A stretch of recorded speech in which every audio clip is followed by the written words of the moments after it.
that was not good. Sorry. Anyway, hi guys. How are we today? I hope you're all feeling amazing. Squeaky chair. Sorry. I am redoing my mental toughness tips, and I'm gonna do this particular video on a video I did way back a long time ago. I can't find the date. I'm looking up on the screen. Anyway, it doesn't matter. Many years ago, and it was called Suspend Your Inner Critic. And I have just sat down and watched that video, and I find it very interesting because I made that video after I did a thing that I hate doing, which I was late. I'm not a fan of being late. And I actually don't remember this incident, but I can pretty much understand what I probably would have been saying to myself. So that video goes on to talk about how my inner critic got pretty down on myself, and I ended up having an internal conversation or an internal dialogue which went something like, how dare you speak to me like this, to myself. And I realized that if somebody else spoke to me in the same way that I was speaking to myself, I would have gotten up and walked out and gone, you don't get to speak to me like that. And I look back on these moments and I realized that I have personally done a lot of work on my inner critic, because I don't speak to myself like that anymore, which is kind of cool. It's nice to be able to sit down and look back on your life and see change. Training effect. Anyway, so back to you and your inner critic. So I would encourage you to sit down and really inspect how you speak to yourself, especially in moments when we mess up, especially in moments when we're doing things that we don't like to do or don't want to do. And if your inner critic is super harsh and, you know, speaks to you in a way that you would never speak to another person, and speaks to you in a way where if somebody spoke to you like that, you'd be, you know, out the door, then maybe you should not do that. And, you know, skills acquisition comes back to, how do we not do that?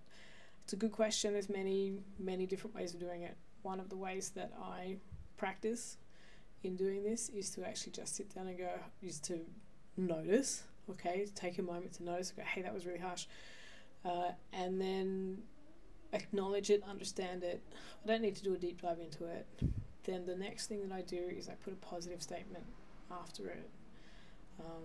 You know, for example, I go, oh, shouldn't have done that, that was crap. I'm going to hold on a minute, I'm actually pretty good at this. Or, you know, I'm not late very often. You know, in this incident, I'm not late very often. I communicate with my client. I did all the right steps. It's okay. The thing that made me late was out of my control. Be nicer to yourself. Be kind to yourself. You're a human being, and you're amazing. All right? And, you know, I think this comes back to thoughts or habits. And which, again, is an understanding and a skill. You know, and they take practice and time.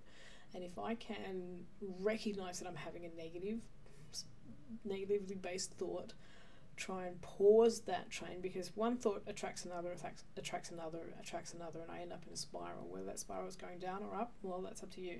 So if I am being super critical or overly critical of myself, I need to stop that train immediately. Go, okay, stop, pause.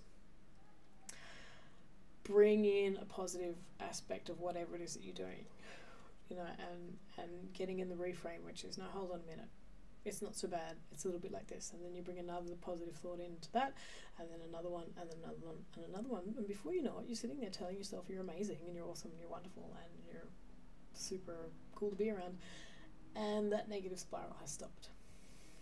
Okay, because negative spirals don't help anybody achieve their goals. You know, they're negative. Things don't happen for the good when we're in a negative space.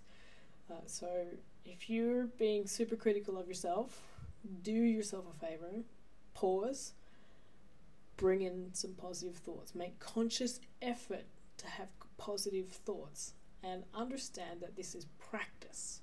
It doesn't happen immediately, it doesn't happen overnight. You have to practice this.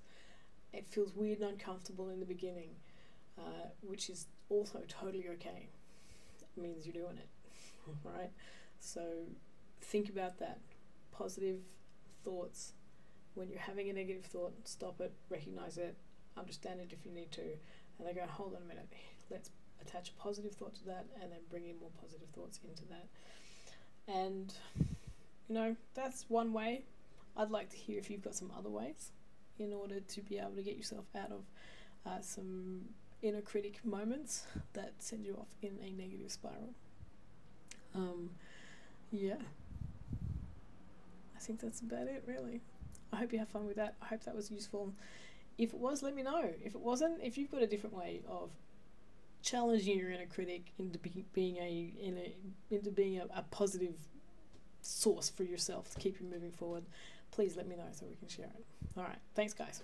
Bye for now.